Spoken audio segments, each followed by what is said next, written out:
허락하신 하나님의 말씀은 요한복음 21장 8절로 14절까지의 말씀입니다.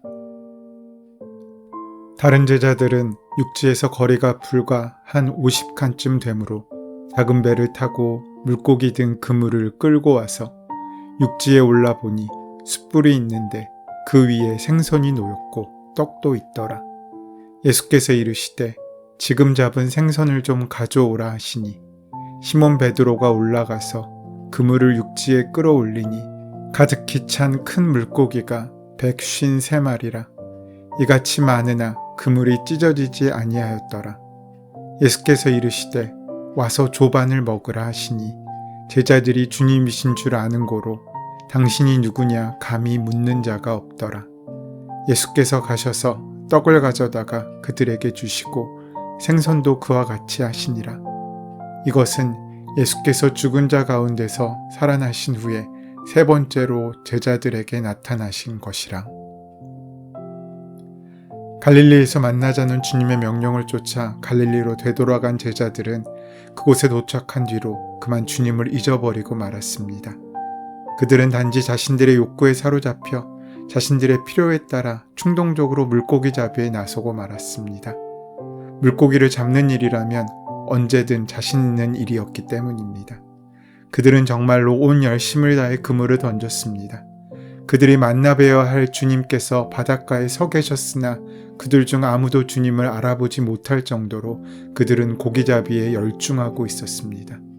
그러나 밤이 맞도록 쉬지 않고 그물을 던졌지만 웬일인지 단 한 마리의 물고기도 잡아 올리지 못했습니다.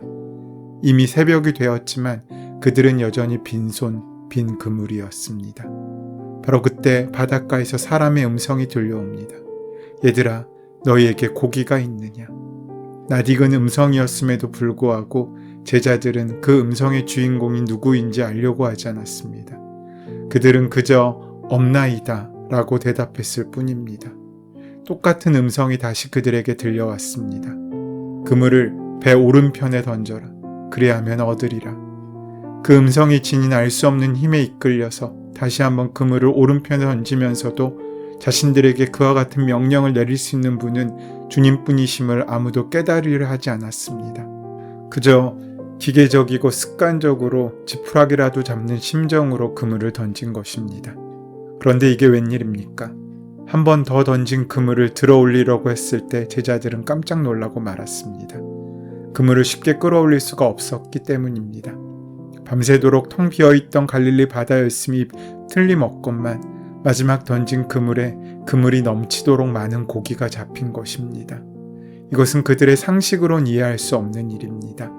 그들의 경험으로도 용납할 수 없는 일처럼 보입니다. 정말로 처절하게 한 마리도 낚지 못하고 새벽이 되었다는 것은 그들의 경험상 희망이 끝나고 소망이 사라짐을 뜻합니다.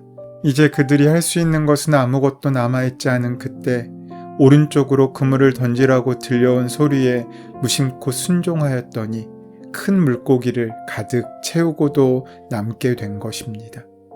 사랑하는 여러분, 그렇게 비어있던 그물이 가득 찼습니다. 그러면 이제 모든 문제가 다 해결된 것이겠습니까? 우리는 우리의 빈 그물을 채워달라고 간절히 기도합니다. 그리고 빈 그물이 채워지면 우리의 문제가 해결된 것처럼 생각합니다. 그러나 그게 문제의 해결이 아닙니다. 그것이 은혜의 끝이 아니라는 것입니다.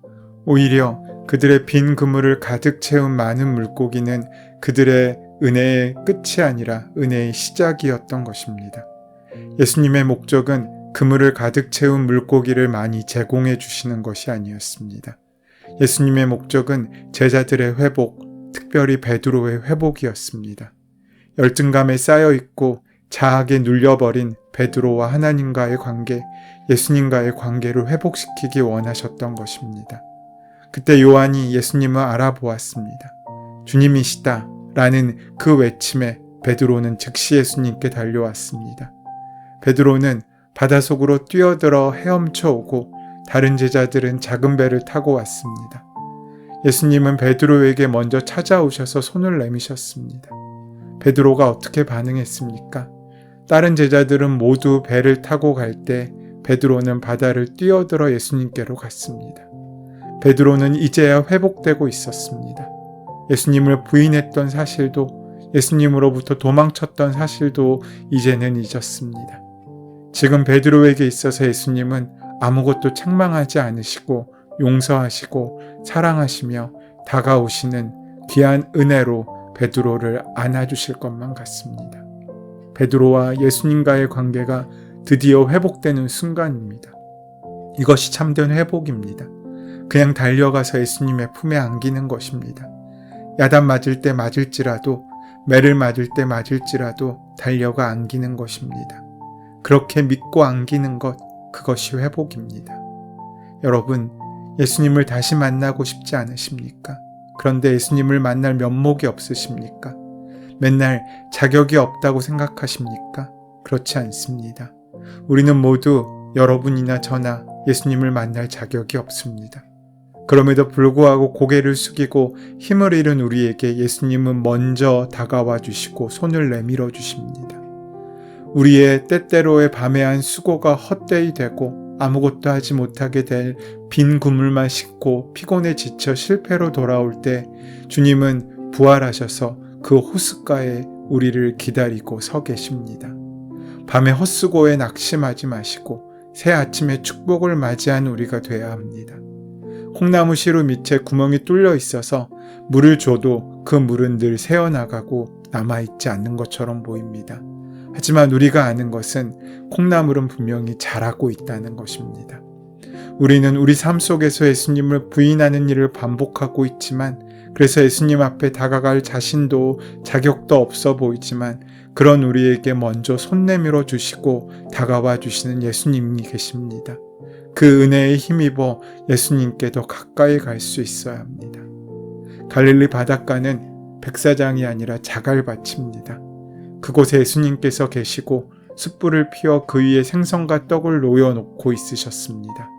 춥고 배고픈 사람에게 가장 필요한 것은 몸을 녹일 수 있는 온기와 맛있는 음식입니다.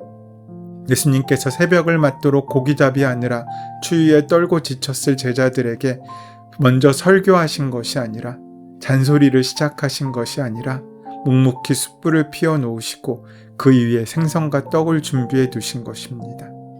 우리의 인생에서 겨울을 맞았을 때 숯불을 피워서 만찬을 준비하시고 초청하시는 예수님의 그 모습을 발견할 수 있습니다.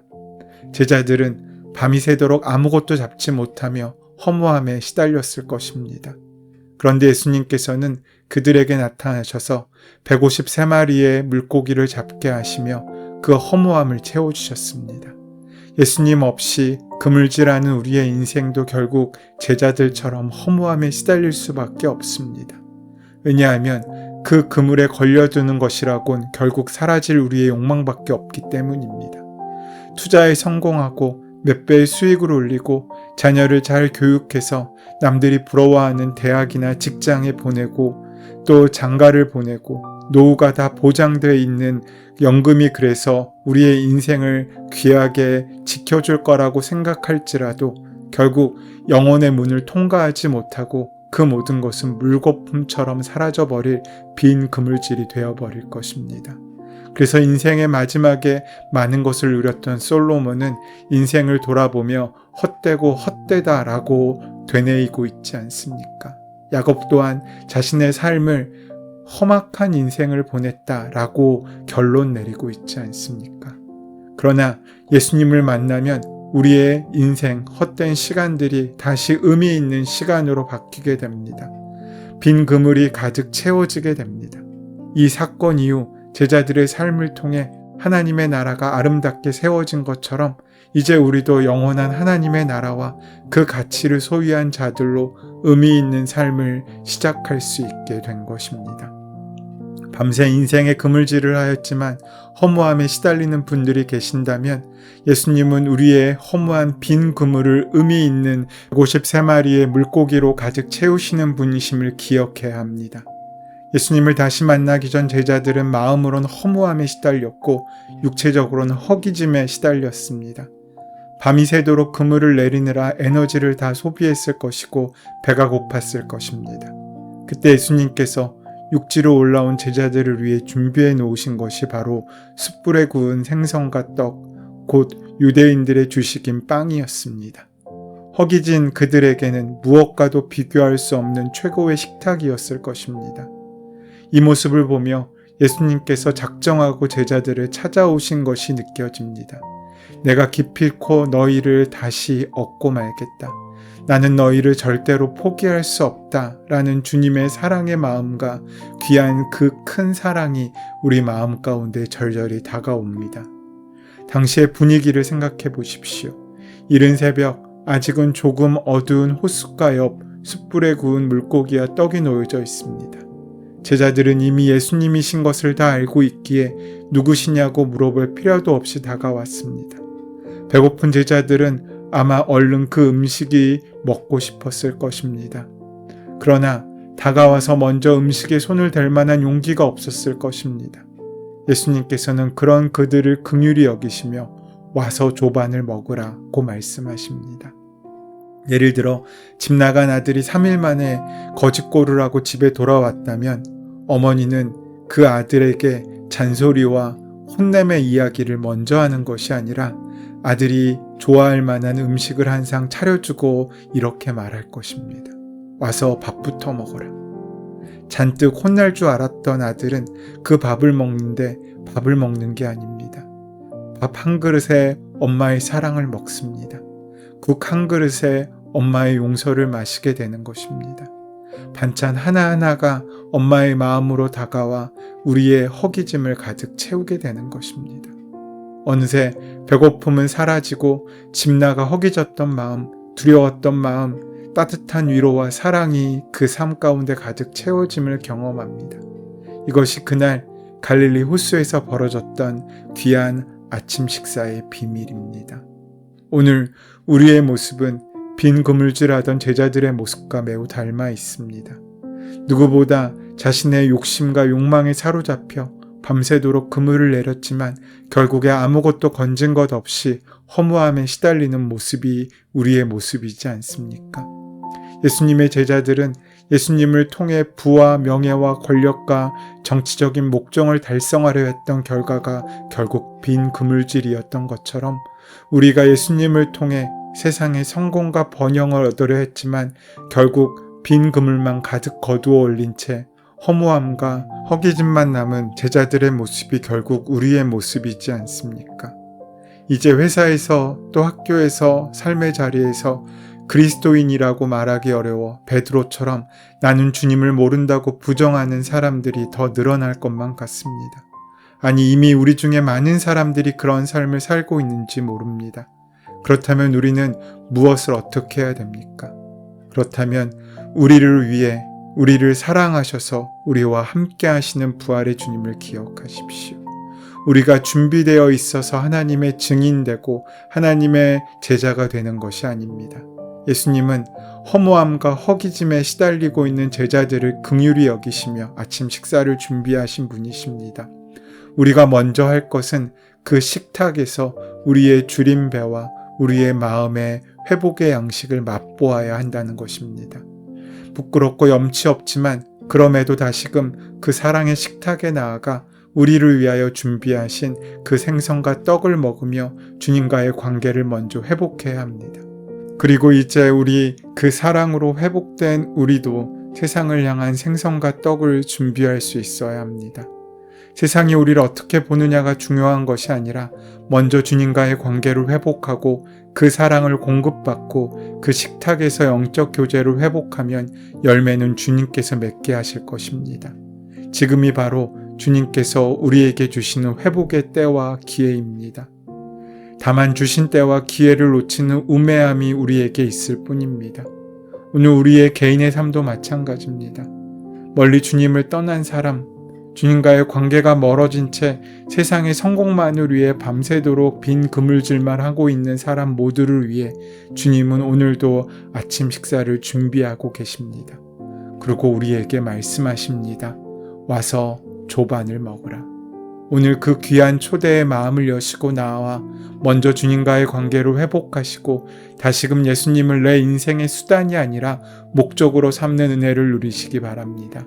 그리고 그 주님과 동행하심으로 그 주님께서 원하시는 귀한 생명의 열매를 함께 맺고 누리는 복된 삶을 살아가는 귀한 하루가 되기를 소원하고 축원합니다. 은혜의 주님, 참으로 부끄럽고 연약한 우리의 모습을 주님 앞에 고백합니다. 그러나 그런 우리도 물리치지 않으시고 사랑으로 조반을 지어 먹이시고 품어주신 주님, 그 사랑이 우리 사역과 회복의 출발점이 될 수 있도록 인도하여 주시옵소서. 예수 그리스도의 이름으로 기도드립니다. 아멘. 이제 오늘 우리에게 허락하신 본문의 말씀이 나에게 주시는 말씀으로 만나지기 위하여 본문의 말씀을 함께 묵상하시고 기도하는 시간 가지도록 하겠습니다. 함께 기도합니다.